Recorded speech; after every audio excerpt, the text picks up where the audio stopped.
Welcome back, dedicated learners, to IELTS Unlocked. I am Jamila, and I am absolutely thrilled to be here with you again, ready to unveil another vital secret to your IELTS success. And I am Smith. It is truly a pleasure to connect. So far, we have built a powerful foundation.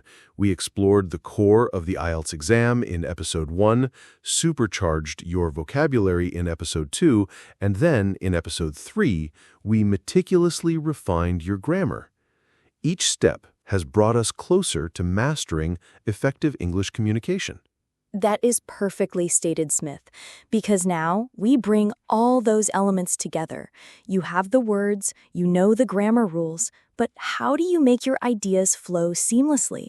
How do you ensure your examiner truly understands the sophisticated connections you are trying to make?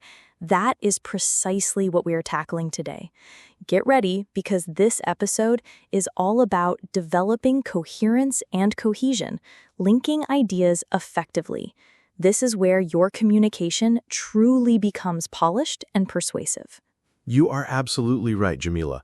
Our core objective for this session is to equip you with the practical tools and strategies to ensure your writing and speaking are logical, easy to follow, and demonstrate a clear progression of thought. We will explore key techniques like using cohesive devices, managing paragraphing, and structuring your responses so they tell a clear, compelling story. This skill directly impacts how clearly your intelligence and language proficiency shine through. Let us immediately address why coherence and cohesion are not just fancy terms, but absolute necessities for a high IELTS band. In both the writing and speaking modules, these are two of the 4 primary assessment criteria, each contributing 25% to your score. They are fundamental pillars. Precisely. Coherence refers to the logical organization of your ideas.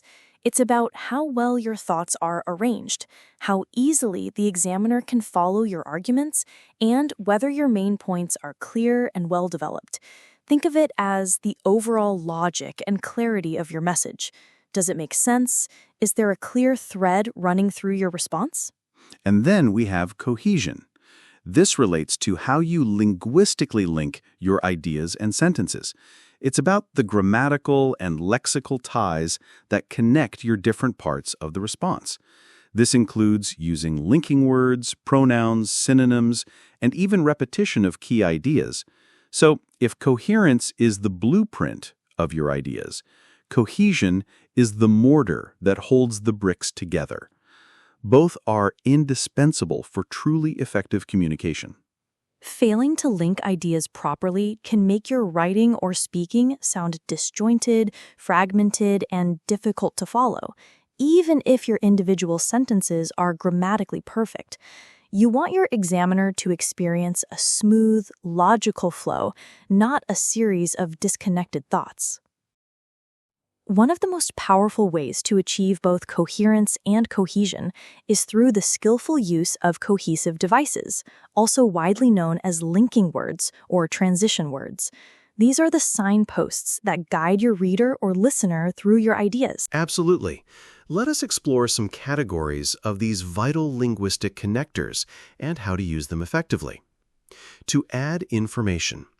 When you want to introduce an additional point or elaborate on a previous one, think beyond just and. Consider phrases like furthermore, moreover, in addition, additionally, what is more, besides, as well as that. For example, smoking is detrimental to health. Furthermore, it can affect those around you. To show contrast or concession, when presenting opposing ideas or acknowledging a different perspective, you need strong contrastive devices. Use however, nevertheless, nonetheless. On the other hand, in contrast, while, whereas, although, even though, despite, in spite of. For instance, many believe technology isolates people. However, it also allows us to connect globally. To show cause and effect, When explaining reasons or results, these are indispensable.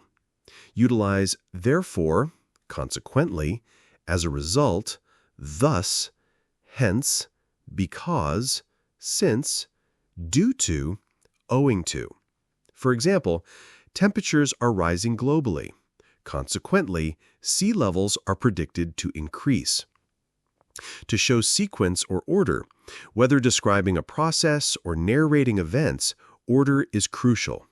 Employ firstly, secondly, thirdly, next, then, after that, finally, subsequently, prior to, following this. For academic task 1, process descriptions, these are gold. To give examples, illustrating your points makes them concrete and convincing. Use, for example, for instance, such as, to illustrate. Namely, a good example is, this is exemplified by. For example, governments are investing in renewable energy sources, for instance, solar and wind power. To summarize or conclude, when wrapping up a point or your entire response, these are essential. Think in conclusion, to summarize, in summary, overall, to sum up, all in all. For example, the data clearly shows a rising trend.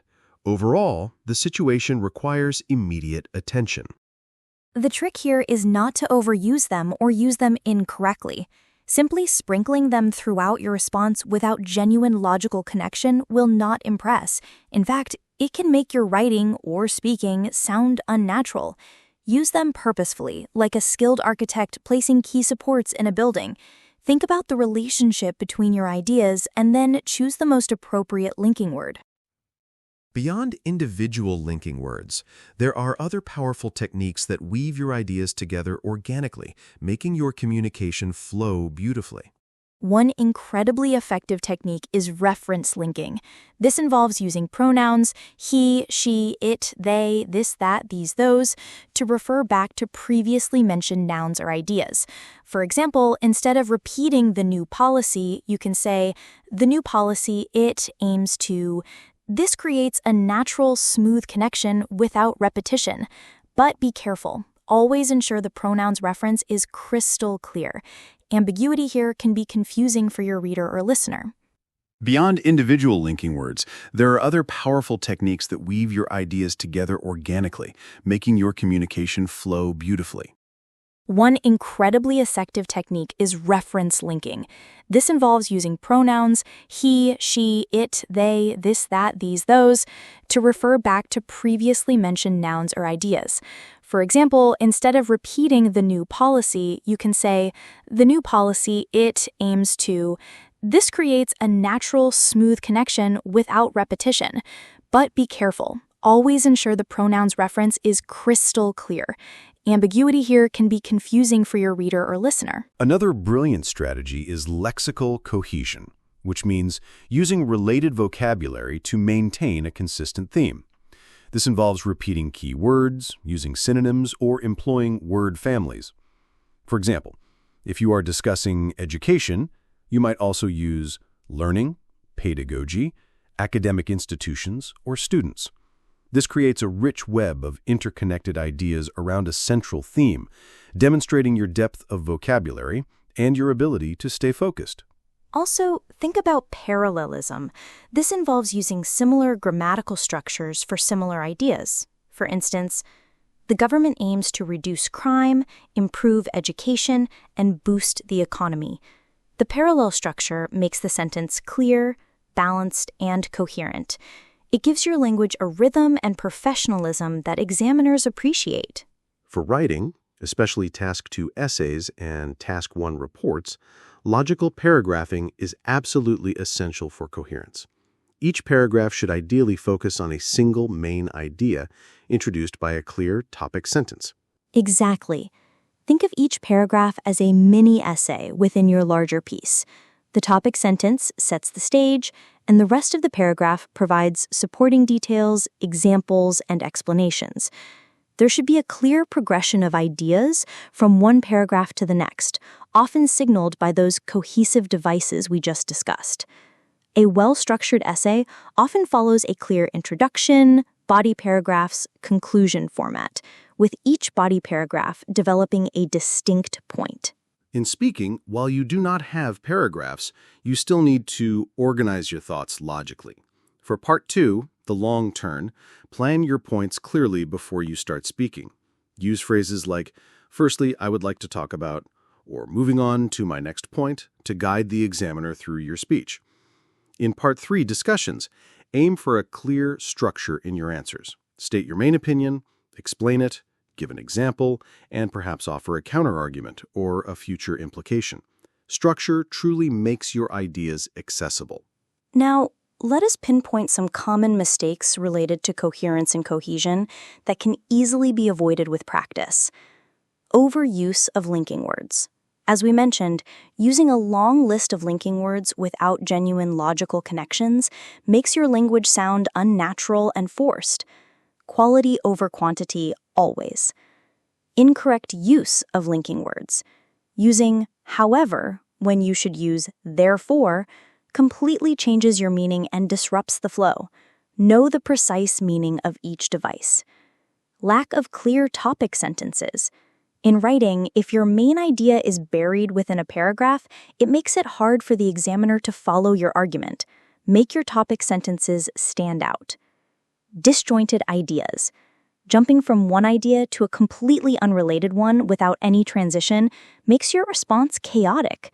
Ensure a smooth, logical progression. Ambiguous pronoun reference. If your it or they could refer to multiple things, clarify your meaning. Clarity is paramount.